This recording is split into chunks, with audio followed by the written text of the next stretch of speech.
Ms. Tlaib, you're recognized for 5 minutes. Thank you, Madam Chair. Hello, everyone. I'm so glad that we're having this hearing. I'm super appreciative of the leadership of our chairwoman of at least having some sort of transparency on exactly what happened. As we all know, the wealthiest 10% own 84% of all stocks. In fact, 50% of American families own no stock at all. I say this to emphasize that to many of my residents, the stock market is simply a casino for the rich whose gambling hurts pension and retirement funds.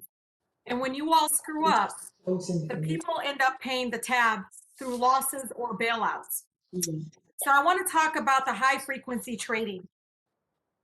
We know about half of all stock trading in the US is done by computers. They analyze market activity and instantly complete trades at a profit. So this high frequency trading allows Wall Street traders to get ahead of transactions done by pension accounts and retirement funds. So Mr. Griffin, and this truly is a yes or no question, is Citadel's trading algorithm programmed to identify and trade ahead of large trades done by pension and retirement funds? Yes or no? Congresswoman, today, virtually all trades executed by institutional investors are in the form of program trades such as VWAP and other algorithmic trades. So that's a yes, right, Mr. Griffin? Just No, so it's I'm answering the question. It's a very complex question that deserves an appropriate level of answer. okay. VWAP trades are not large trades that you can, it's not like there's 10 million shares about to be bought. It is a trade that is sliced into small slices, 100 or 200 shares, and executed over the course of a day, a week, or a month. Well, help me out with this one. Does this increase cost, this kind of algorithm or whatever program to identify and trade, you know, the computer's doing the trading, does this increase cost for people who have pension and retirement funds, yes or no? So given that we, for example, manage money on behalf of pension. Oh, well, I really, because they're so timed, this is not out of disrespect. We just got a limited time.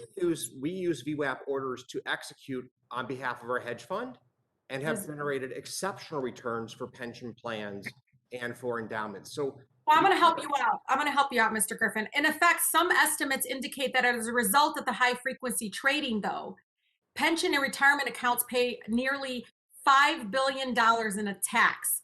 This means that Wall Street firms like yours engaging in high frequency trades are actually making money at the expense of my residents' retirement funds.